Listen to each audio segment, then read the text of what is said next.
Hello everyone, CL career academy के online platform पर आप सभी का स्वागत करता हूं। Dear students, NEET physics PYQ series में आपके लिए आज मैं चैप्टर लाया हूं थर्मल प्रॉपर्टीज ऑफ मैटर। इस चैप्टर के क्वेश्चंस के जरिए आपको ये चैप्टर कंप्लीटली कवर करना है। पेन पेपर आप साथ लेकर बैठ सकते हैं। जो भी क्वेश्चन आपको अच्छा लगता है, जो क्वेश्चन खास है, उसके आप शॉर्ट नोट्स बना सकते हैं।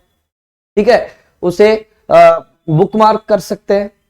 ठीक, तो ये सब चीजें दिमाग में रखते हुए ओके, और आज की क्लास स्टार्ट करते हैं। वैसे भी पीवाईक्यू करना बहुत ही ज्यादा नेसेसरी है और बहुत इसेंशियल पार्ट है किसी भी एग्जाम की प्रिपरेशन के लिए। इसी बात को ध्यान में रखकर हम आपके लिए पीवाईक्यू सॉल्व कर रहे हैं। ठीक है, चलो तो स्टार्ट करते हैं आज के फर्स्ट क्वेश्चन से। क्या गिवन है, देखिए, on a new scale of temperature which is linear and called the W scale, the freezing and boiling points of water are 39 degree W and 239 degree W. What will be the temperature on the new scale corresponding to a temperature of 39 degree Celsius on the Celsius scale? Okay, हमें given क्या है, एक new scale given है जिसे कहा गया है W scale, और हमसे डब्ल्यू स्केल के अंदर उस इक्विवेलेंट टेम्परेचर का वैल्यू पूछा गया है जो 39 डिग्री सेल्सियस के इक्विवेलेंट है।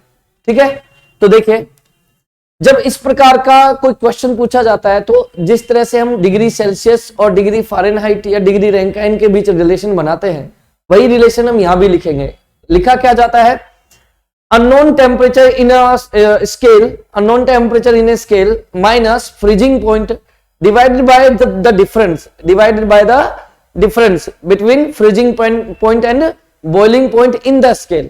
लंबी लैंग्वेज हो गई, बात को समझना।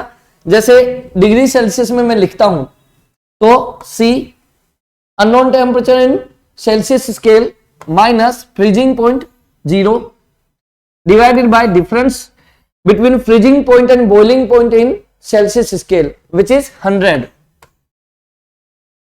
equals to, ये कांस्टेंट रहता है हमेशा, तो सेल्सियस स्केल में जो वैल्यू है इस रेशियो की सेम वैल्यू जो अननोन स्केल है उसमें भी रहेगी। तो मैं लिखूंगा W okay minus freezing point in this scale which is 39 degree 39 divided by the difference between freezing point and boiling point in the scale which is 200। तो डबल जीरो से डबल जीरो कैंसिल हो जाएगी, simplify कर लेते हैं तो ये हो जाएगा 2 into C is equals to W minus 39। Okay, तो यहां पर अपने पास आएगा, देखिए डिग्री सेल्सियस गिवन है 39 degree Celsius, so 2 into 39 is equals to W minus 39। So this will becomes 78 and plus 39 equals to W। तो ये बन जाएगा हमारे पास 117 डिग्री W। यही हमारा आंसर होगा, 117 डिग्री W। क्लियर है?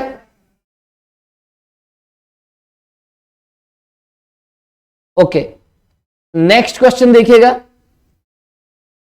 चलो अगला सवाल देखो, ये तो थ्योरेटिकल है, काफी पुराना है, लेकिन देख लेते हैं फिर भी। Mercury thermometer can be use to measure temperature up to, तो actually mercury thermometer 360 degree Celsius तक मेजर कर सकता है, इसके अप्रोक्स। तो यहां पर 360 डिग्री सेल्सियस, ये तो सीधे ही आंसर करना था। नेक्स्ट गिवन है a centigrade and a Fahrenheit thermometer are dipped in a boiling water. The water temperature is lowered until the Fahrenheit thermometer registers 140 degree Fahrenheit. What is the fall in temperature as registered by the centigrade thermometer?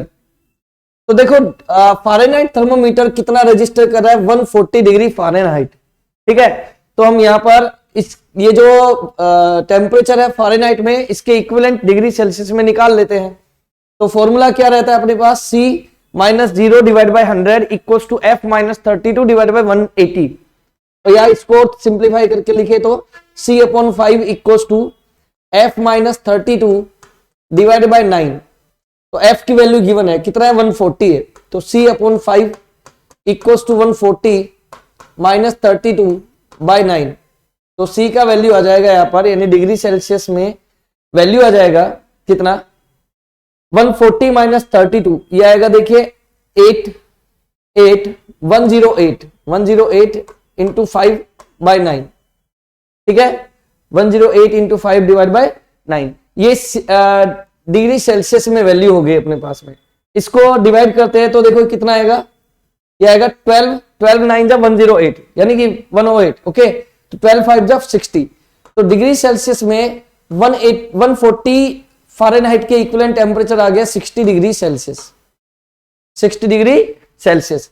हमसे पूछा क्या है, what is the fall in temperature as registered by the centigrade thermometer. Temperature का fall कितना होगा,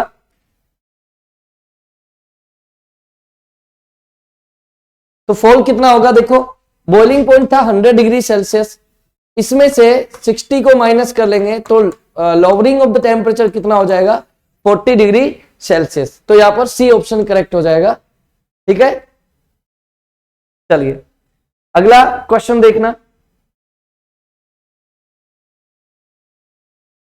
A copper rod of 88 centimeter and an aluminium rod of unknown length have their increase in length independent of increase in temperature. The length of the aluminium rod is where alpha of copper is equals to 1.7 into 10 to the power minus 5 Kelvin inverse and alpha for aluminium is 2.2 into 10 to the power minus 5 Kelvin inverse. ये जो alpha होता है ये क्या होता है, linear thermal coefficient for expansion, okay. तो यहां पर हम एक इक्वेशन लिखते हैं, क्या इक्वेशन होता है, L2 minus L1 is equals to L1 alpha delta T। L2 minus L1 is equals to L1 alpha delta T। तो हमसे पूछा क्या है, देखो कॉपर रोड और एल्यूमिनियम रोड के लिए क्या गिवन है, गिवन है कि डेल्टा एल टेम्परेचर इंक्रीज से प्रभावित नहीं होती, इंडिपेंडेंट है। इसका क्या मतलब है, इसका ये मतलब है कि L2 minus L1 upon delta T वो क्या है, कांस्टेंट है। यदि ये कांस्टेंट है तो यहां से सीधा दिखाई दे रहा है कि L1 अल्फा इज कांस्टेंट। तो L1 अल्फा यदि कांस्टेंट है, इसका ये मतलब है कि कॉपर और एल्यूमिनियम दोनों के लिए L और अल्फा का जो प्रोडक्ट है वो कांस्टेंट है, सेम रहेगा। तो मैं लिखूंगा length of copper rod into alpha for copper is equals to length of aluminium rod into alpha for aluminium.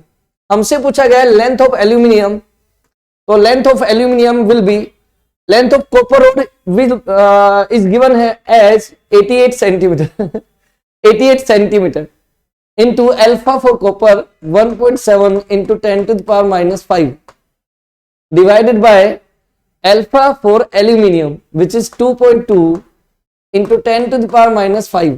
Simplify कर लेंगे, 10 माइनस 5 से ये कैंसिल हो गया और 2.2 से 88 को कैंसिल करेंगे तो ये 80 आ जाएगा अपना, ठीक है, सॉरी 80 नहीं 40 आ जाएगा अपना। 17 को 4 से मल्टीप्लाई करेंगे, 17 को 4 से मल्टीप्लाई करेंगे 68 होता है, लेकिन यहाँ पर क्या है 40 है, यहाँ पर क्या है 40 है, तो यहाँ पे आना चाहिए 680, लेकिन 1.7 है यहाँ पर, तो ये आ जाएगा 68, ओके। मतलब क्या है मैं ये कहना चाहता हूं कि यहाँ पर 40 इंटू 1.7 करेंगे तो ये आ जाएगा 68 सेंटीमीटर, वही हमारा आंसर है, दैट्स इट, 68 सेंटीमीटर। तो ए ऑप्शन करेक्ट हो जाएगा, ठीक है। चलिए अगला सवाल, गिवन क्या है, coefficient of linear expansion of brass and steel rod are alpha 1 and alpha 2, ठीक है। Lengths of brass and steel rod are L1 and L2 respectively. If L2 minus L1 is maintain same at all temperature which one of the following relation holds good. तो देखो similar question है, अभी हमने solve किया कि जब change in length temperature के change पर डिपेंड नहीं करता है तब अल्फा और एल का प्रोडक्ट सेम रहता है। तो यानी कि अल्फा और एल का प्रोडक्ट सेम रहता है, यानी कि alpha 1 L1 is equal to alpha 2 L2। Direct हमारा आंसर आ जाएगा बी ऑप्शन करेक्ट है, alpha 1 L1 equal to alpha 2 L2। Next सवाल देखो, अगला क्वेश्चन गिवन है the value of coefficient of volume expansion of glycerine is 5 into 10 to the power minus 4 Kelvin inverse. The fractional change in density of glycerin for a rise of 40 degree Celsius in its temperature. तो देखिए हमें क्या given है, volume coefficient given है जो कि है 5 into 10 to the power minus 4 Kelvin minus 1, ठीक है। और टेम्परेचर चेंज भी गिवन है, डेल्टा टी गिवन है कितना है 40 डिग्री सेल्सियस। हमसे पूछा है फ्रैक्शनल चेंज इन डेंसिटी, तो डेल्टा रो डिवाइड बाय रो हमसे पूछा गया है। तो हमारे पास एक रिलेशन होता है rho two is equal to rho one into 1 plus alpha delta T. तो यहां से हमारे पास इक्वेशन बनेगा rho two minus rho one divide by rho one is equal to alpha की जगह यहां पर गामा आएगा डियर, अल्फा की जगह क्या आएगा यहां पर गामा। तो rho two minus rho one upon rho one is equal to gamma delta T, और यही हमसे पूछा गया है। तो हम गामा की वैल्यू रखेंगे 5 into 10 to the power minus 4, clear है। और डेल्टा टी का वैल्यू कितना है 40 डिग्री सेल्सियस है, ओके। तो 40 रखते हैं यदि हम लोग इसको, तो देखो अभी अपने को इसे केल्विन में कन्वर्ट करना पड़ेगा। तो 40 प्लस 273, तो ये आ जाएगा अपने पास में 3 and 1 and 3 313 केल्विन, 313 केल्विन। तो यहां पर हम लिख सकते हैं 313 केल्विन, ओके। और इसको हम सिंप्लीफाई करते हैं तो हमें हमारा आंसर मिलेगा जो कि रहेगा 0.020। यही हमारा आंसर रहेगा, क्योंकि डेंसिटी का फ्रैक्शनल चेंज पूछा है तो वो यूनिट लेस होता है, ओके। तो यही आंसर रहेगा 0.020। क्योंकि मैंने ये जो कैलकुलेशंस हैं सब करी हुई हैं, इसलिए यहां पर मैं करूंगा नहीं, मैं फाइनल कंसेप्ट तक आपको लेकर आऊंगा और फाइनली जो डेटा है वो मैं एग्जैक्ट लिख दूंगा। मुझे क्वेश्चंस के सॉल्यूशन याद है और साथ ही साथ आंसर भी, इसलिए मैं सीधे लिख रहा हूं, ठीक है। बाकी आप चाहें तो इसको वेरीफाई कर सकते हैं। आई थिंक आप मेरी बात समझेंगे, और जो मैं बताना चाह रहा हूं, जिस चीज पर मैं आपका ध्यान आकर्षित कराना चाहता हूं, उस पर आप ध्यान देंगे, ठीक है। चलो अगला क्वेश्चन देखो। प्रश्न में गिवन क्या है, the quantities of heat required to raise the temperature of two solid copper spheres of radii R1 and R2 where R1 equals to 1.5 R2 through 1 Kelvin are in the ratio। Repeat करते हैं दोबारा से question को।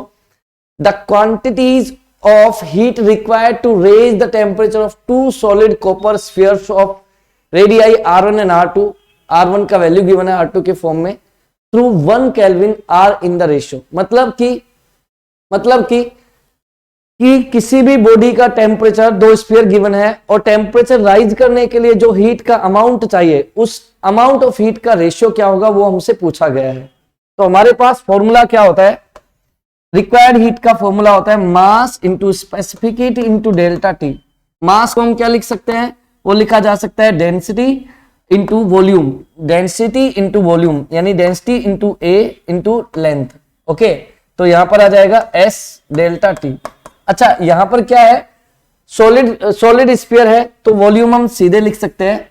Volume क्या लिखा जा सकता है 4/3 pi R cube, 4/3 pi R cube, okay. सीधे ही हम ये लिख लेंगे, एरिया इंटू लेंथ लिखने की जरूरत नहीं है।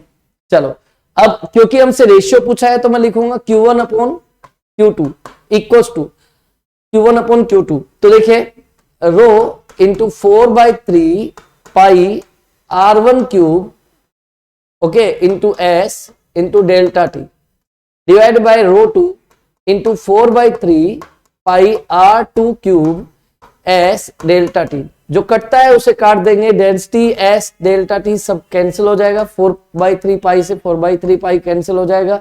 तो Q1/Q2 हमारे पास क्या आएगा R1 upon R2 raise to power 3, ठीक है। तो अब R1 की वैल्यू क्या गिवन है, ये गिवन है 1.5 R2 यानी 3/2 R2, यानी कि 3/2 R2 डिवाइड बाय R2 तो है ही नीचे, उसका क्यूब, तो 3 का क्यूब हो जाएगा 27 और 2 का क्यूब हो जाएगा 8। तो हमारा आंसर जो है वो क्या आ जाएगा 27/8, यानी कि ऑप्शन ए करेक्ट हो जाएगा 27/8। ठीक है, चलो अगला सवाल देखना। गिवन है thermal capacity of 40 gram of aluminium. तो थर्मल कैपेसिटी क्या होती है? थर्मल कैपेसिटी को हम लिखते हैं capital C is equal to M into S। ठीक है, अच्छा, और यहां पर 40 ग्राम इसका मास है, 40 ग्राम इसका मास है। ओके, और यहां पे अपने को क्या करना होगा, जो स्पेसिफिक हीट है उससे मल्टीप्लाई करना होगा, तो 0.2, तो ये आ गया हमारे पास C इक्वल टू 8। अच्छा, लेकिन ये तो जो देखिए S जो है ना स्पेसिफिक हीट, वो कैलोरी पर ग्राम इंटू केल्विन में है। ओके, और हमें जो आंसर निकालना है वो जूल पर केल्विन में निकालना है, जूल पर केल्विन में। तो यानी कि अपने को यहाँ पे 40 से क्या करना, 4.2 से क्या करना पड़ेगा, मल्टीप्लाई करना पड़ेगा, तब 33.6 अपना आंसर अपने को मिल जाएगा जूल पर केल्विन। इस तरह से क्लियर है? ओके, जूल पर केल्विन चलेगा। ठीक, चलिए। अच्छा, आप सोचेंगे कि सर ये 40 ग्राम को आपने कन्वर्ट क्यों नहीं करा? क्योंकि देख 40 ग्राम और उसमें जब स्पेसिफिक हीट को लिखेंगे ना तो कैलोरी पर ग्राम इंटू केल्विन है, तो ग्राम से ग्राम कैंसिल हो जाएगा, ग्राम को कन्वर्ट करने की जरूरत नहीं पड़ेगी, इसलिए सीधे ही हमें आंसर मिल जाएगा जूल पर केल्विन में। क्लियर है? बस यहां पे कैलोरी को कन्वर्ट करना पड़ा जूल में, जो कि 4.2 से मल्टीप्लाई करके मैंने कर दिया है। क्लियर है? चलो अगला सवाल देखिए। गिवन क्या है हमारे पास? गिवन है two identical bodies are made of material for which heat capacity increases with temperature. ठीक है, one of these is at 100 degree Celsius while the other one is at 0 degree Celsius. If the two bodies are brought into contact, then assuming no heat loss, the final common temperature is। तो देखो, दो identical bodies है जो कि ऐसे material से बनी है जिनकी heat capacity increase in temperature के साथ क्या होती है, टेम्परेचर के साथ इंक्रीज होती है, टेम्परेचर के साथ क्या होती है, इंक्रीज होती है। One of these is at 100 degree Celsius. भाई एक बॉडी है जिसका टेम्परेचर 100 डिग्री सेल्सियस है, while the other one is at 0 degree Celsius, जबकि दूसरी जो बॉडी है उसका टेम्परेचर है 0 डिग्री सेल्सियस। अब यदि इन दोनों बॉडीज को कांटेक्ट में लेकर आएंगे तो फाइनल कॉमन टेम्परेचर क्या होगा? तो देखिए, जब इस प्रकार से हम सॉल्व करते हैं तो क्या होता है कि यदि अनइक्वल टेम्परेचर की बॉडीज को कांटेक्ट में लाएंगे तो अल्टीमेटली टेम्परेचर इक्वल हो जाएगा और बीच में हीट ट्रांसफर होगा। तो एक ने हीट लॉस करी होगी और दूसरे ने हीट गेन करी होगी। तो क्या लिखेंगे हम लोग? Heat gain by the body at higher temperature, अरे यार sorry, heat gain by the body at lower temperature equals to heat rejected by the body at higher temperature. ठीक है, तो हीट गेन का फॉर्मूला क्या लिखेंगे? एम एस, देखिए पहले टेम्परेचर कितना था 0, बाद में कॉमन टेम्परेचर कितना आएगा मान लो T, तो T minus 0 equals to heat rejected, तो मैं लिखूंगा एम एस, इनिशियली टेम्परेचर कितना था 100 और माइनस T। जब भी कॉमन टेम्परेचर आएगा तो लोअर और हायर टेम्परेचर के बीच में कोई टेम्परेचर आएगा, तो जो न्यू टेम्परेचर होगा लोअर टेम्परेचर से तो ज्यादा होगा, इसलिए T में से 0 मैंने माइनस करा, लेकिन जो मीडियम टेम्परेचर है वो हायर टेम्परेचर से कम होगा। ठीक है, इसलिए मैंने 100 माइनस T लिखा। ओके, आइडेंटिकल बॉडीज है तो एम एस कैंसिल हो जाएगा, मास और स्पेसिफिक हीट कैंसिल हो जाएगा, तो यहां से आएगा 2T इज इक्वल टू 100 और यहां से T आ जाएगा कितना 50 डिग्री सेल्सियस। तो ध्यान रखिएगा कि यदि हीट कैपेसिटी कांस्टेंट होती, तब तो जो कॉमन टेम्परेचर है वो 50 डिग्री सेल्सियस आता। यदि हीट कैपेसिटी कांस्टेंट होती तब तो टेम्परेचर 50 डिग्री सेल्सियस आता, लेकिन यहां पर क्या बोल रहा है, टेम्परेचर के साथ हीट कैपेसिटी बढ़ती है, तो टेम्परेचर के साथ हीट कैपेसिटी बढ़ेगी, किसकी? हायर टेम्परेचर वाली बॉडी की। तो ऑब्वियस सी बात है कि उसका टेम्परेचर उतना कम नहीं होगा, ठीक है ना, क्योंकि हीट कैपेसिटी ज्यादा है। तो उसका उससे हीट रिजेक्ट भी कर देंगे तो उसके टेम्परेचर में उतना चेंज नहीं आएगा। क्लियर है? तो यदि उतना चेंज नहीं आएगा तो 50 डिग्री सेल्सियस तक नहीं पहुंच पाएंगे। जो कॉमन टेम्परेचर है वो 50 डिग्री सेल्सियस तक नहीं पहुंचेगा, बल्कि उससे ज्यादा रहेगा। हायर टेम्परेचर वाली बॉडी की वजह से, हायर टेम्परेचर वाली बॉडी की वजह से जो कॉमन टेम्परेचर है वो 50 डिग्री सेल्सियस से ज्यादा रहेगा, क्योंकि हीट कैपेसिटी बढ़ती है टेम्परेचर के साथ में। आई होप आप मेरी बात समझे होंगे। तो यहाँ पे मोर देन 50 डिग्री सेल्सियस अपना आंसर हो जाएगा। क्लियर है? चल अगला सवाल देखते हैं। देख क्या गिवन है। A piece of ice falls from a height h so that it melts completely. Only 1/4 of heat produced is absorbed by the ice and all energy of ice gets converted into heat during its fall. The value of h is where latent heat of ice is 3.4 into 10 to the power 5 joule per kg and g equals to 10 Newton per kg. चल 10 देखो, अब देखो ये क्या लिखा है इसने कि एक्सेलरेशन ड्यू टू ग्रेविटी को न्यूटन पर केजी में लिखा है, बाकी मीटर पर सेकंड स्क्वायर लिखते हैं हम ट्रेडिशनली। चलो बोल रहा है क्या कि एक आइस पीस है, ठीक है, और वो किसी हाइट से फॉल होता है। अब जो नीचे देखो हाइट पर है तो पोटेंशियल एनर्जी है, और जैसे जैसे नीचे आता जाएगा तो उसकी पोटेंशियल एनर्जी कन्वर्ट होने लगेगी। तो इसने बोला है कि पोटेंशियल एनर्जी किस में कन्वर्ट हो रही है? हीट में कन्वर्ट हो रही है, ठीक है। और बोल रहा है कि mgh क्योंकि पोटेंशियल एनर्जी हाइट पर mgh होती है, तो mgh का 1/4 पार्ट ही हीट में कन्वर्ट हुआ है, जो कि आइस को मेल्ट कर रहा है, ठीक है। और हमसे पूछा क्या गया है? हमसे पूछा गया है कि किस हाइट से ड्रॉप करें कि all energy of ice get converted into heat during its fall. चलो एक बार दोबारा रीड कर लेते। A piece of ice falls from a height h so that it melts completely, मतलब h हाइट से गिराकर वो पूरी तरह से मेल्ट हो गया वो, ठीक है। चलो तो देख h हाइट पर पोटेंशियल एनर्जी होती है mgh, ठीक है, जिसका 1/4 कन्वर्ट हुआ किसमें? आइस को मेल्ट करने में, कंप्लीटली मेल्ट करने में। और मेल्टिंग की बात करते हैं, इसका मतलब है फेज चेंज है, और फेज चेंज होती है तो टेम्परेचर चेंज नहीं होता। फेज चेंज में टेम्परेचर चेंज नहीं होता, बल्कि जो हीट दी जाती है वो लेटेंट हीट होती है। लेटेंट हीट क्या होती है? लेटेंट हीट होती है हिडन हीट। हिडन हीट मतलब छुपी हुई हीट, ऐसी हीट जो टेम्परेचर राइज नहीं करती है, केवल फेज चेंज करती है, उस हीट को हम कहते हैं लेटेंट हीट। तो यहां पर जो mgh का 1/4 पार्ट है वो कन्वर्ट हो रहा है किसमें? आइस को मेल्ट करने में, यानी फेज चेंज करने में, यानी लेटेंट हीट में कन्वर्ट हो रहा है। और लेटेंट हीट का फॉर्मूला क्या होता है? वो होता है mass into latent heat of, अब क्योंकि मेल्ट हो रहा है तो लेटेंट हीट ऑफ फ्यूजन हम यूज करेंगे, तो LF, मास इंटू LF। और जो latent heat of fusion per unit KG वो नॉन होता है, वो गिवन होता है, जैसे यहां पर भी गिवन है जनरली। कितना है यहां पर? देखो 3.4 into 10 to the power 5 joule पर केजी। तो देखिए m से m तो वैसे ही कट गया, और हमें h की वैल्यू चाहिए, तो h equals to 4 LF divided by 10, तो ये आ जाएगा 4 इंटू LF कितना है? यह 3.4 into 10 to the power 5 divided by 10। एक जीरो से एक जीरो कैंसिल, और 4 4 जा 16 एंड 4 3 जा 12 and 1 13, तो 13.6 इंटू 10 to the power 4। या फिर आप लिख सकते हो 136 इंटू 10 to the power 3, या किलोमीटर 136 किलोमीटर। तो ये हमारा आंसर हो जाएगा कि यदि 136 किलोमीटर की ऊंचाई से यदि किसी आइस को आप गिराओगे, ठीक है, तो उस टाइम पोटेंशियल एनर्जी का 1/4 आइस को मेल्ट कराने के लिए सफिशिएंट है। क्लियर है? पर 136 किलोमीटर क्या है हाइट? बहुत ज्यादा है, बहुत ही ज्यादा है। क्लियर है ना? चल next 136 kilometre.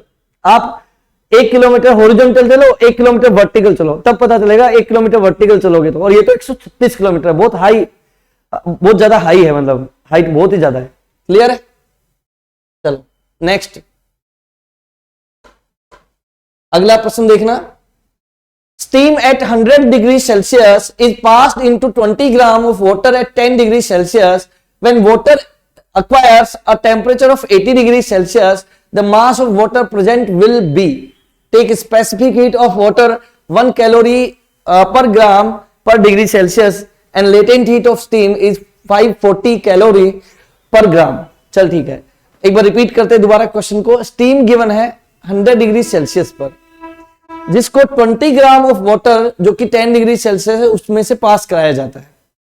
When water acquires a temperature of 80 degree Celsius, the mass of water present will be। चलो ठीक है, बोल रहा है कि स्टीम जो है वाटर से इंटरेक्ट करती है और फिर फाइनली जो मास बना है वहां पर, वो टोटल मास कितना है वो हमसे पूछा गया है। ठीक है, चलो तो देखिएगा स्टीम का मास कितना है वो गिवन नहीं है, m मान लेता हूं। तो स्टीम कितने डिग्री सेल्सियस पर है? 100 डिग्री सेल्सियस पर है। ठीक है, 100 डिग्री सेल्सियस पर है। ओके, तो यदि वो वाटर में से पास होगी तो हीट ट्रांसफर होगा और उस स्टीम का कंडेंसेशन होने लग जाएगा। स्टीम का कंडेंसेशन होगा, कंडेंसेशन होने का मतलब है कि स्टीम वाटर में कन्वर्ट होने लगेगी। तो उस टाइम पर वाटर में कन्वर्ट हो रही है तो स्टीम वाटर में कन्वर्ट होगी तो हीट रिजेक्ट करेगी। क्लियर है? कौन सी वाली हीट रिजेक्ट करेगी? जो उसकी लेटेंट हीट ऑफ वेपोराइजेशन है वो रिजेक्ट करेगी। तो ठीक है, मान ले मास ऑफ स्टीम है m, okay, and latent heat of vaporisation है LV। ठीक है, और अब देखो फिर यहां तक तो 100 डिग्री सेल्सियस का स्टीम पहले 100 डिग्री सेल्सियस ऑफ वाटर में कन्वर्ट होगा और उसके बाद 100 डिग्री सेल्सियस के बाद भी कहां तक आ रहा है? 80 डिग्री सेल्सियस तक पहुंच रहा है। तो अब यही मास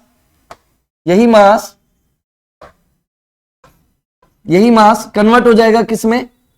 यही मास कन्वर्ट हो जाएगा किसमें?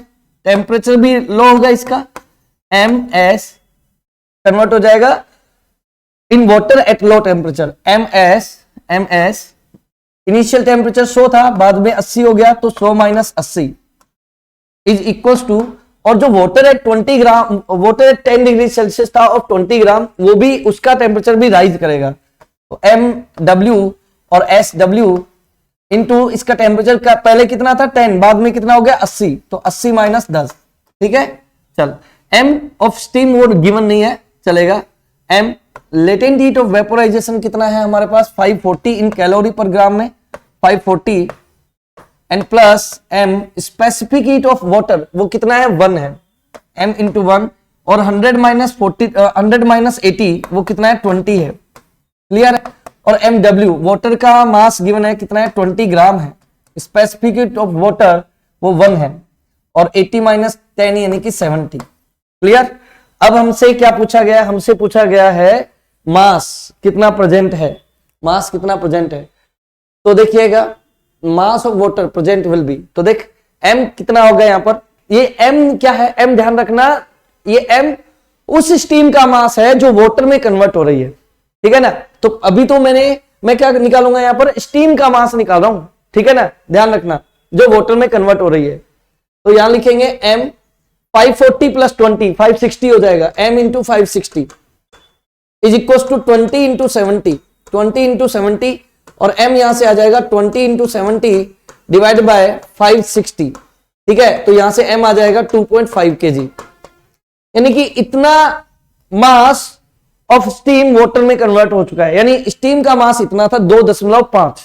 ठीक है, पर पूछा इसने क्या है? Mass of water present, mass of water present. तो मास कितना प्रेजेंट था पहले से? 20 ग्राम, और 2.5 ग्राम स्टीम बन गया, सॉरी 2.5 ग्राम स्टीम से वाटर में बदल गया। ठीक है, 20 पहले था और 2.5 और जनरेट हो गया मतलब स्टीम वाटर में कन्वर्ट हो गया। ठीक है, तो total mass of the water कितना हो जाएगा? 20 पहले का और 2.5 बाद वाले का। तो यहां पर टोटल मास जो कि वाटर का होगा वो कितना होगा?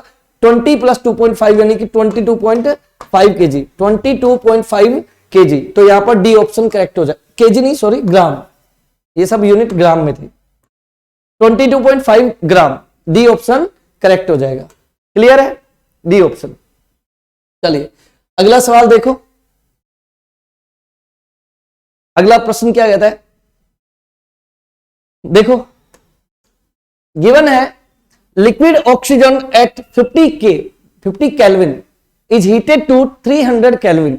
लिक्विड ऑक्सीजन है जिसका टेम्परेचर 50 केल्विन है, उसको हीट करा गया है 300 केल्विन तक at constant pressure of 1 atmospheric. Okay, the rate of heating is constant. Which one of the following graph represent the variation of temperature with time. तो देखिए सीधी सी बात है, लिक्विड ऑक्सीजन है जिसका टेम्परेचर 50 केल्विन है, 50 केल्विन है, और उसको 300 केल्विन तक हीट करा गया, 300 केल्विन पर हीट करा गया, 300 केल्विन तक हीट करा गया, ठीक है। और पूछा गया कि कौन सा ग्राफ सही दिखा रहा है यहां पर। तो सीधी सी बात है, पहले लिक्विड ऑक्सीजन का जो टेम्परेचर है वो इंक्रीज होगा, लिक्विड ऑक्सीजन का टेम्परेचर क्या होगा, इंक्रीज होगा 50 केल्विन से 300 केल्विन पर की तरफ, ठीक है। और उसके बाद क्या होगा, जब लिक्विड ऑक्सीजन का टेम्परेचर क्या होगा, इंक्रीज होगा, फिर क्या होगा कि एक कांस्टेंट टेम्परेचर पर लिक्विड जो है वो कन्वर्ट होने लगेगा, किसमें, वेपर में, ठीक है। और उसके बाद भी यदि आप हीट करते रहते हो तो फिर वेपर का भी टेम्परेचर बढ़ने लगेगा। तो यानी कि इनिशियली टेम्परेचर राइज करा, ठीक है, फिर फेज चेंज हुआ, ठीक है, फिर क्या हुआ, वेपर का टेम्परेचर बढ़ने लगा। तो जो करेक्ट ग्राफ रहेगा, क्योंकि हीटिंग का रेट कांस्टेंट है, तो लीनियर ग्राफ रहेगा। ग्राफ कैसा रहेगा, लीनियर ग्राफ रहेगा। तो इसमें और लीनियर ग्राफ होगा तो ये बी और डी तो वैसे ही गलत हो गए, बस सी ऑप्शन में या ए ऑप्शन हो सकता है। तो सी ऑप्शन में क्या है, कॉन्स्टेंटली टेम्परेचर बढ़ता ही जा रहा है, ऐसा नहीं है। क्या हो रहा है कि यहां पर फेज भी चेंज हो गया है लिक्विड ऑक्सीजन का, तो फेज चेंज ए ऑप्शन में दिखाया गया है, तो ए ऑप्शन हमारा करेक्ट आंसर हो जाएगा। क्लियर है? चलो अगला प्रश्न देखो। देखिए गिवन क्या है प्रश्न के अंदर, 10 gram of ice cubes at 0 degree Celsius are released in a tumbler whose water equivalent 500 gram. Water equivalent क्या होता है, वाटर इक्विवेलेंट होता है mass into specific heat, mass into specific heat. मतलब जैसे यहां पर टम्बलर, मतलब ऐसे सोचो कि कंटेनर, तो कंटेनर भले ही किसी भी बॉडी का बना हो, कंटेनर भले ही किसी भी बॉडी का बना हो, लेकिन कंटेनर के मास और उसकी स्पेसिफिक हीट, वो उसके स्पेसिफिक हीट को वाटर के मास और स्पेसिफिक हीट से रिप्लेस करा जा सकता है। वाटर के मास और स्पेसिफिक हीट से क्या किया जा सकता है, रिप्लेस किया जा सकता है। लेकिन उसके लिए हमें एक डेफिनेट वैल्यू लेनी पड़ेगी कि कितना मास ऑफ वाटर कंटेनर के मास और स्पेसिफिक हीट को रिप्लेस करेगा। तो जितना मास ऑफ वाटर कंटेनर के स्पेसिफिक हीट और मास को रिप्लेस करेगा, उस मास ऑफ वाटर को हम कहते हैं वाटर इक्विवेलेंट। आई होप आप बात समझे होंगे। मैं ये कह रहा हूं यहां पर कि कितना मास ऑफ वाटर कंटेनर के मास एंड स्पेसिफिक हीट के प्रोडक्ट को रिप्लेस करेगा, वो अमाउंट ऑफ वाटर ही क्या कहलाता है, water equivalent of the tumbler of the container, या फिर किसी भी मटेरियल के लिए। क्लियर है? तो यहां पे यही गिवन है, वाटर इक्विवेलेंट गिवन है, कितना है, 55 ग्राम है। अच्छा, 10 gram of ice cubes at 0 degree Celsius are released in a tumbler at 40 degree Celsius. Assuming that negligible heat is taken from the surrounding, the temperature of water in the tumbler becomes nearly. देखो क्या given है, ice cube का temperature है 0 degree Celsius, initially मास है 10 ग्राम, और वो एक tumbler में गिराया जाता है। तो ऑब्वियस सी बात है, टम्बलर का temperature 40 degree Celsius, water equivalent given है, और हमसे पूछा है यहां पर क्या, temperature of water in the tumbler becomes nearly. तो देख यहां पे करना कैसे है, जो आइस है टम्बलर से हीट गेन करेगी, टम्बलर से हीट क्या करेगी, गेन करेगी, सीधी सी बात है। और यदि आइस हीट गेन कर रही है तो टम्बलर हीट रिजेक्ट करेगा, और वो इक्वल रहेगा यदि सराउंडिंग हीट नहीं ले रही है, तो ठीक है। तो देखो तो heat gain by ice, heat gain by ice is equal to heat rejected bye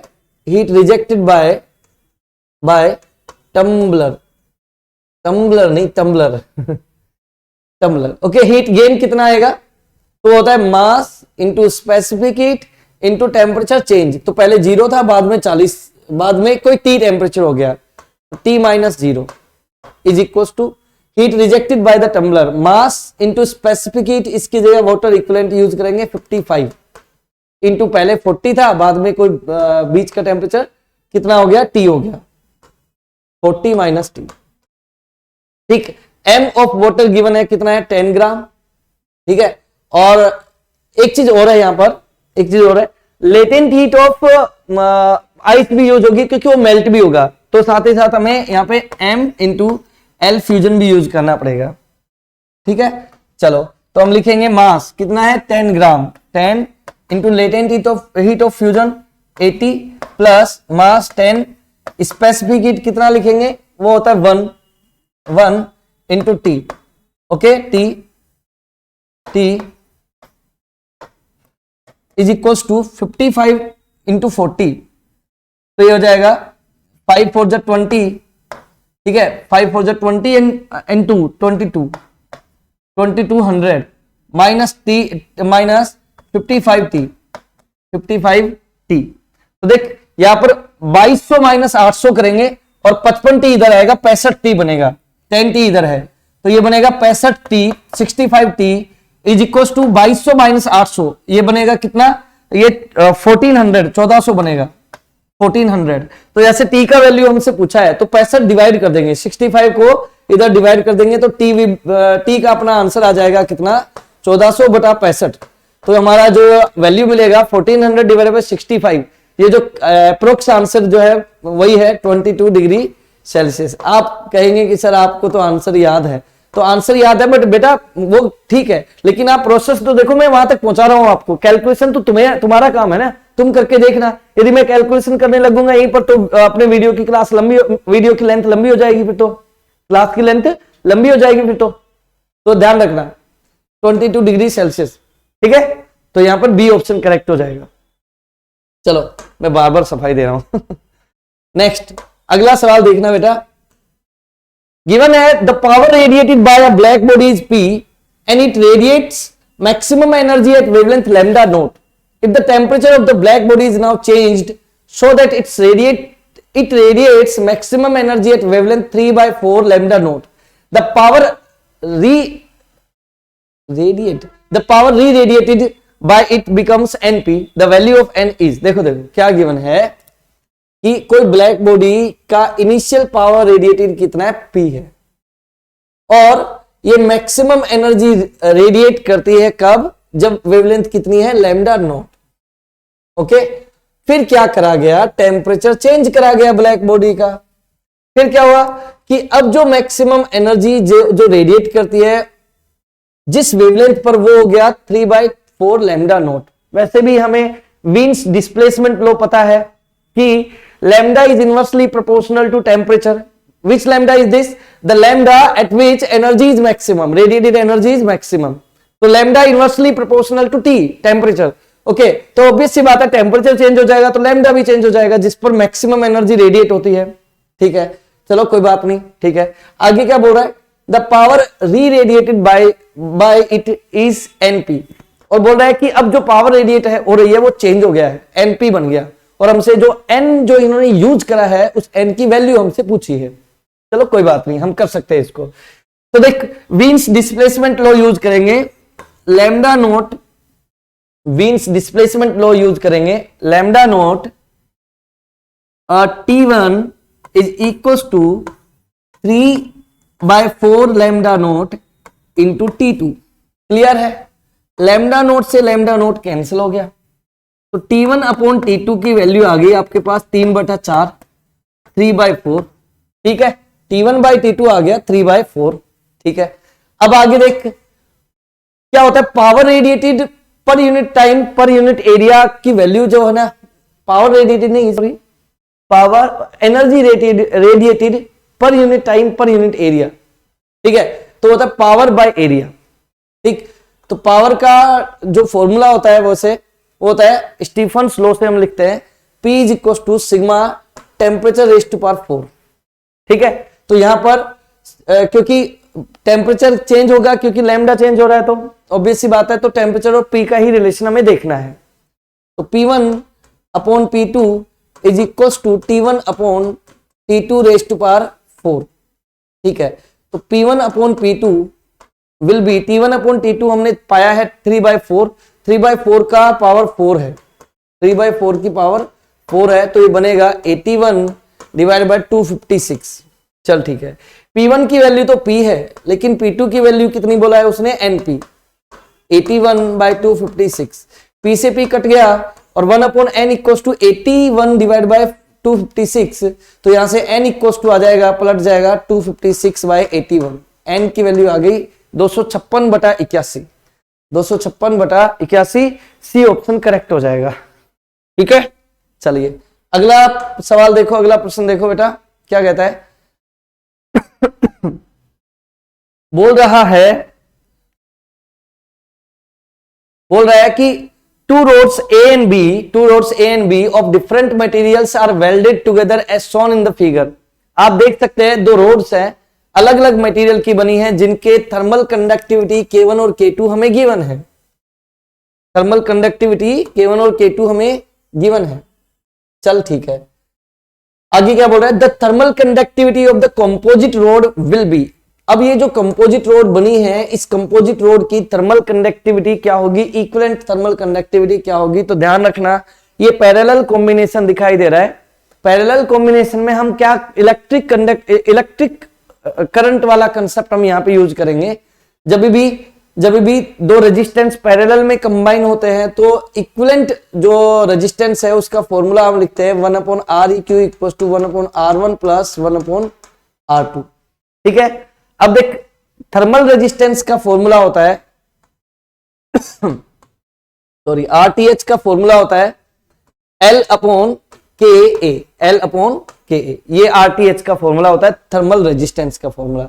बस वैल्यू रखो, तो यहाँ पे लेंथ भी सेम है, ए भी सेम है, तो यहाँ जाएगा K1A divide by L plus K2A divide by L, और R इक्विवेलेंट के लिए लिखेंगे तो K equivalent 2A divide by L, A by L से A बाय L कैंसिल हो जाएगा, 2K equivalent equals to K1 plus K2, और यहां से K इक्विवेलेंट की वैल्यू क्या आ जाएगी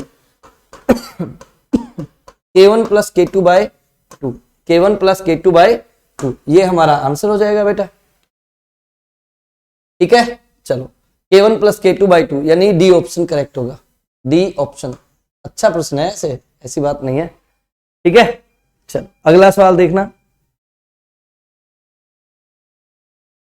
बोलता है कि प्रश्न में बोलता है, क्या बोलता है, a spherical black body with a radius of 12 centimetre radiates 450 watt power at 500 kelvin temperature. ठीक है, if the radius were halved and the temperature doubled the power radiated in watt would be. तो देख क्या होता है हमारे पास, formula होता है हमारे पास power is equal to sigma into T to the power 4। ठीक है, चल ठीक है, टी टेम्परेचर है। अच्छा, और यदि मुझे क्या करना है, पावर की बात पूछिए, पावर रेडिएटेड, एक्चुअली यहां पर ये पावर की बजाय एनर्जी होता। यस ठीक है, तो पावर रेडिएटेड के फॉर्मूला में एरिया भी आएगा बेटा, इसके फॉर्मूला में क्या भी आएगा, एरिया भी आएगा, इक्वल्स टू एरिया। ठीक है, P is equals to A sigma T raise to power 4। चल ठीक, अब बॉडी कैसी है, स्फेरिकल है, तो एरिया की जगह हम क्या लिख लेंगे, 4πr² into sigma into T raise to power 4। अब इसने बोला है कि भाई स्फेरिकल ब्लैक बॉडी है और उसकी रेडियस और टेम्परेचर चेंज कर रहे हैं, तो हम देख सकते हैं P directly proportional to R raise to power 2 and T raise to power 4। तो हम इसी रिलेशन को सीधे यूज कर लेंगे। तो P1/P2 is equal to R1 square T1 to the power 4 divide by R2 square T2 raise to power 4। तो value put करेंगे हम, बस और कुछ नहीं। तो देख बोल रहा है कि रेडियस कितनी कर दी है, आधी, तो R2 हो गया R1/2, तो R1/2 R1 स्क्वायर और R1/2 है तो R1 स्क्वायर बाय 4 हो जाएगा। ये तो रेडियस की कहानी खत्म। ऐसे टेम्परेचर क्या हो गया, डबल हो गया, तो T2 हो गया 2T1, तो T1/2 रेज़ टू पावर 4 का मतलब है 16 T1 4। चल ठीक है, जो कटता है उसे काट देंगे, 4 ऊपर जाएगा, T1 ये भी कैंसिल हो गया, 4 से 16 को कट कर सकते हैं, तो P1/P2 इज इक्वल टू, ये नीचे बचेगा 1/4। P2 अपने को चाहिए, P2 आ जाएगा 4P1, तो P2 की वैल्यू आ जाएगी 4 इंटू देख कितना पावर पहले रेडिएट कर रहा था 450, तो 450 को 4 से मल्टीप्लाई कर देंगे तो आंसर आ जाएगा 0। 5 4 जा 20, 2 4 4 जा 16 एंड 2 18, तो 1800 वोट, 1800 वोट, तो सी ऑप्शन करेक्ट हो जाएगा, 1800 वोट, 1800 वोट। चल अगला सवाल देखते हैं। चल एक बार फिर से देख लो, स्क्रीनशॉट ले लो बेटा, स्क्रीनशॉट ले लीजिए भाई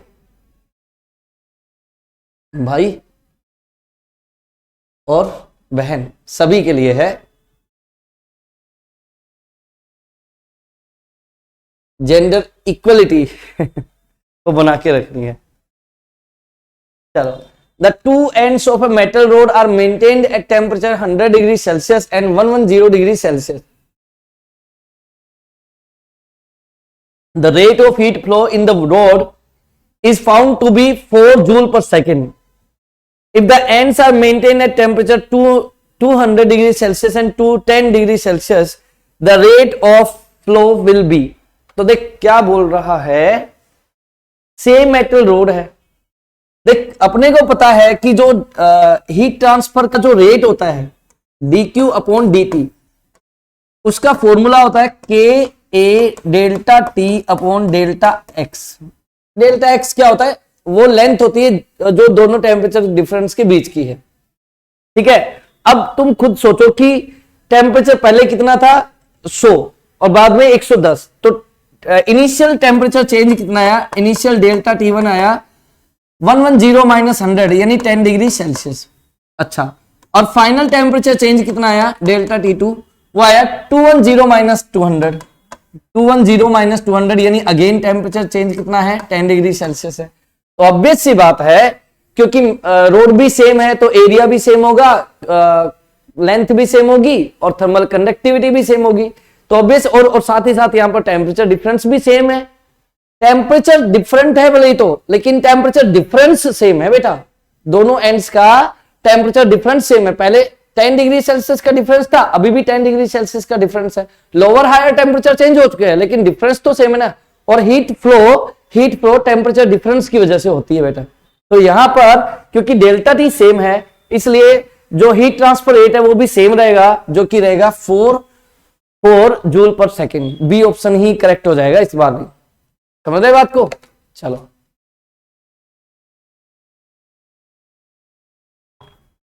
अगला प्रश्न देखो बेटा, ये तो इजी सा क्वेश्चन है। Two metal rods 1 and 2 of same length have same temperature difference. बेटा इजी की तो बात ये है, आप इन क्वेश्चंस को कितनी बार भी कर लेंगे ना, उसके बावजूद भी आपको अपने मॉक टेस्ट जरूर लगाने ही होंगे। टेस्ट सीरीज आपको खुद से तैयार करनी ही पड़ेगी। ठीक है, रीजन क्या है, क्योंकि आपको क्वेश्चन करने के साथ साथ आपको एग्जाम का जो एटमॉस्फेयर होता है ना, एनवायरमेंट जो बनता है उस टाइम पर, जो माहौल बनता है एग्जाम का, उसकी भी प्रायर प्रिपरेशन करनी पड़ेगी बेटा। ठीक है ना। और रीजन क्या है, क्योंकि भले ही इजी क्वेश्चन है लेकिन उस एग्जाम के माहौल में वो क्वेश्चन भी कई बार हमें उलझा देता है। ठीक है, तो ऐसे में हमें एग्जाम की तैयारी भी पहले से करके रखनी पड़ती है। भले ही इजी है लेकिन हमें घुमा सकता है। ठीक है, चल, to metal rods 1 and 2 of same length have same temperature difference between their ends. Delta T same है, डेल्टा टी इज सेम। चल ठीक है। Their thermal conductivity K1 K2 and cross sectional area A1 A2.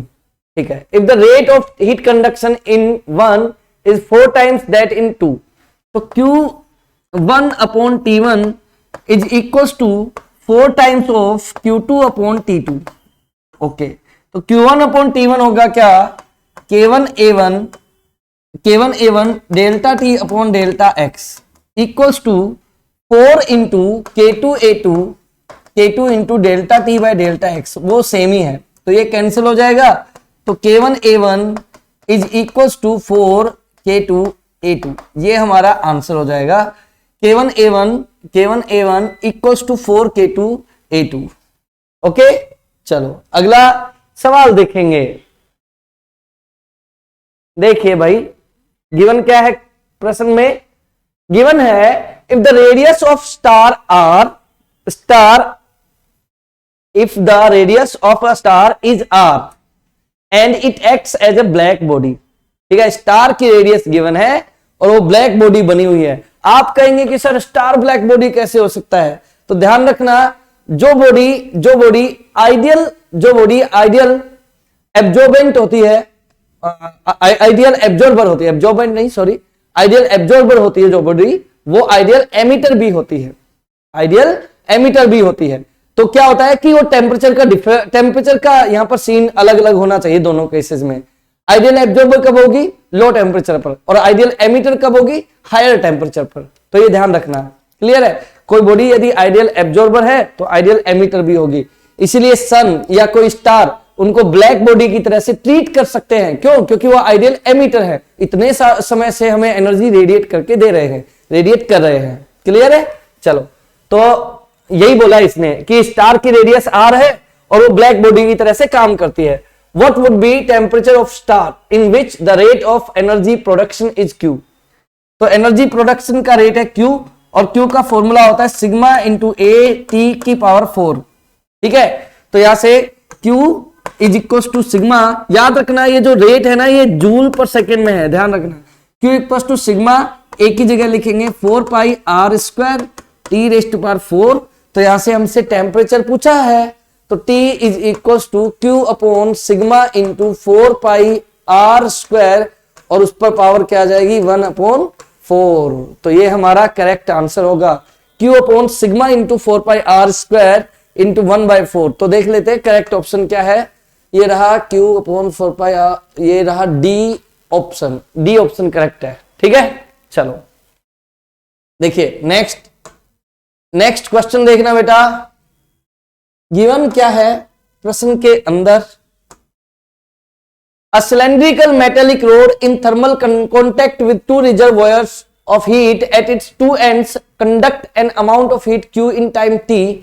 The metallic rod is melted and material is formed into a rod of half the radius of the original rod.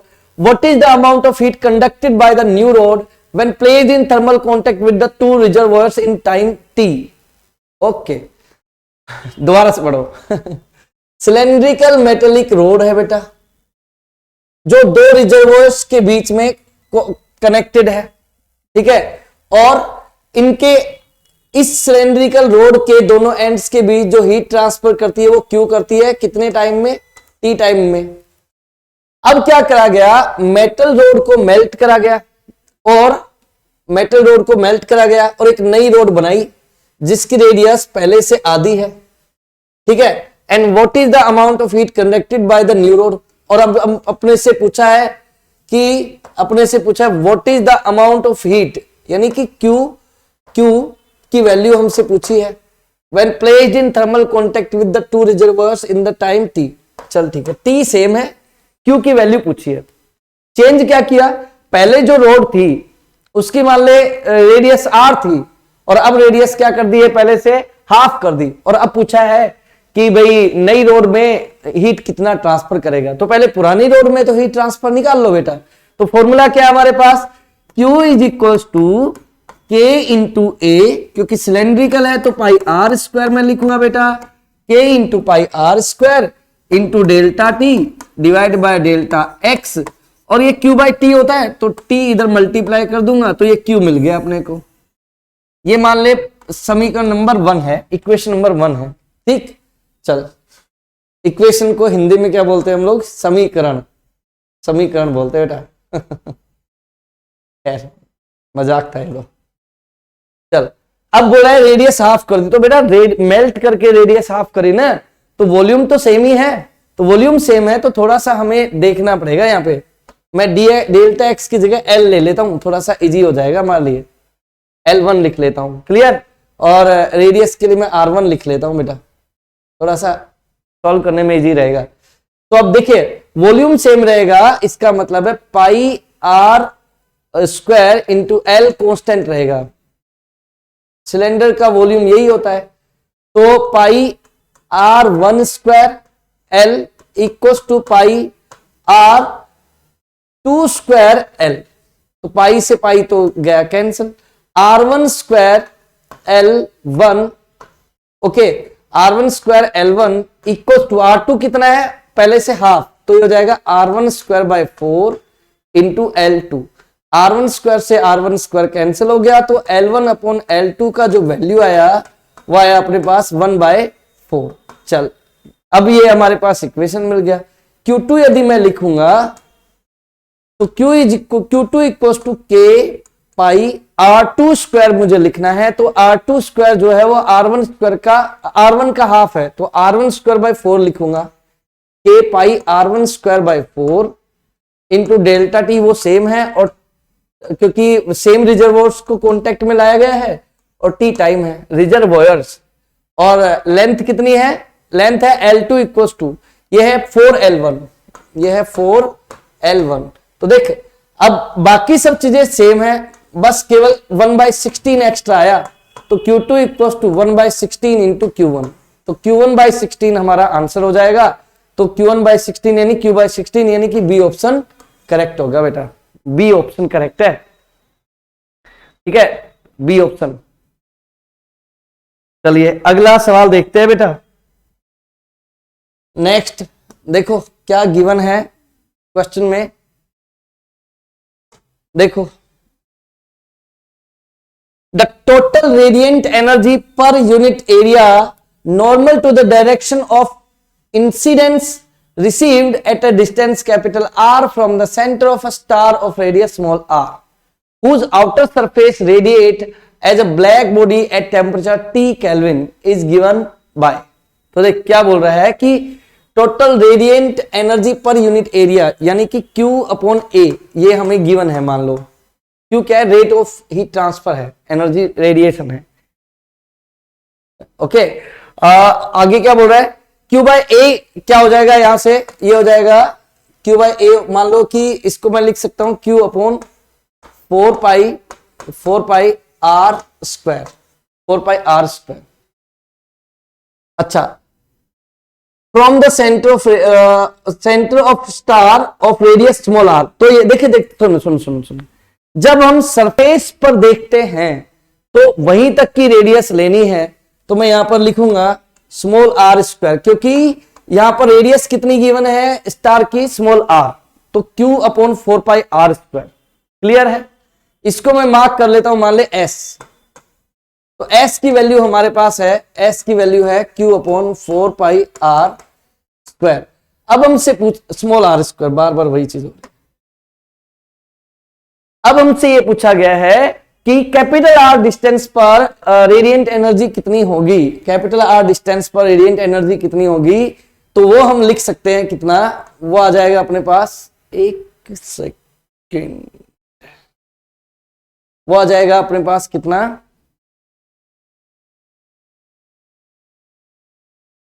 देख एक second बेटा, थोड़ा सा इसमें change है।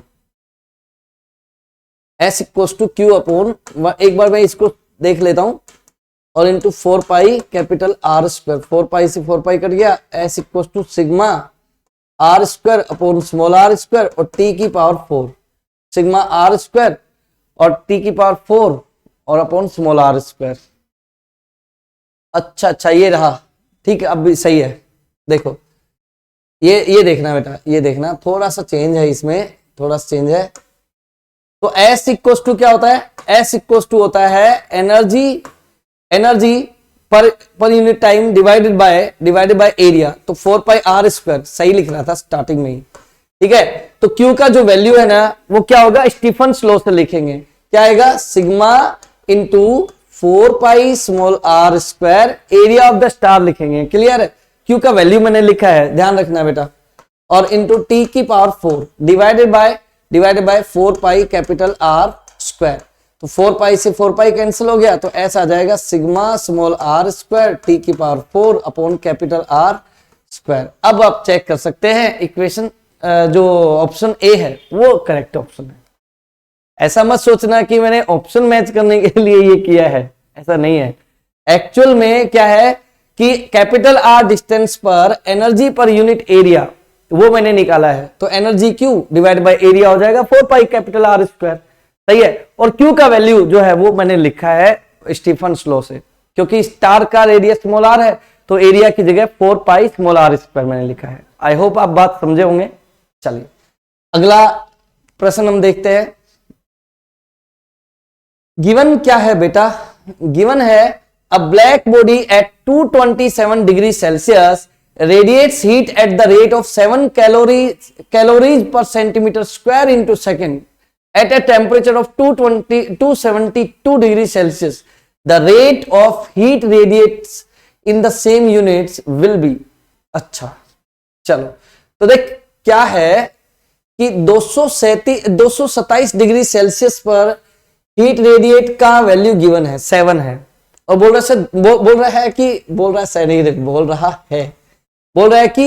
272 degree Celsius पर heat rate का value क्या होगा। तो हम जानते हैं Q directly proportional to T raise to power 4। ठीक है, तो यहां से मैं Q1 अपॉन Q2 लिखूंगा तो वो लिखा जाएगा T1 अपॉन T2 की पावर 4। क्लियर है? अच्छा, अब Q1 की वैल्यू तो गिवन है 7 है, Q2 का वैल्यू अननोन है, T1 कितना है 227 पर आपको यूनिट कन्वर्जन करना पड़ेगा। तो यहां लिखेंगे 7 अपॉन Q2 इक्वल्स टू 227 को केल्विन में कन्वर्ट करते हैं।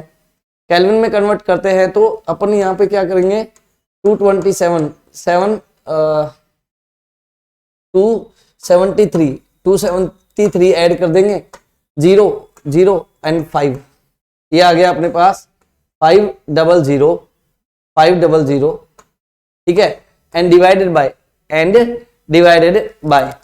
272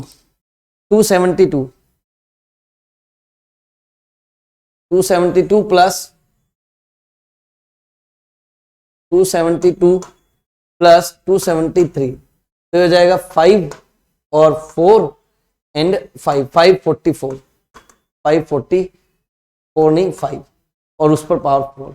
इसको सिंप्लीफाई करेंगे तब अपने को Q2 मिलेगा। बेटा कैलकुलेशन में मुझे मत उलझाना, ये जरूरी नहीं है, यहाँ पर टाइम वेस्ट नहीं करना मुझे, ठीक है ना। तो यहाँ से Q2 की वैल्यू जो आएगी ना बेटा वो क्या आ जाएगी, ये आ जाएगी 545 divide by 500 to the power 4 ठीक है, और इनटू 7। ठीक, ये अपना आंसर मिल जाएगा यहां से। ठीक है, चलिए बेटा ओके, एक क्वेश्चन देखते हैं, ये प्रोबेबली लास्ट क्वेश्चन भी है बेटा क्लास का। A black body at 1227 degree Celsius emits radiation with maximum intensity at wavelength of 500 angstrom. मतलब टेम्परेचर और वेवलेंथ गिवन है, सीधे बीम डिस्प्लेसमेंट लो काम आएगा। If the temperature of the body is increased by 1000 degree Celsius the maximum intensity will be observed at. तो सीधी सी बात है, lambda m into T remains constant according to Wien's displacement law. तो lambda 1 क्या, देखो अब क्योंकि लैम्डा इंटू टी कॉन्स्टेंट है तो lambda 1 T1 equals to lambda 2 T2।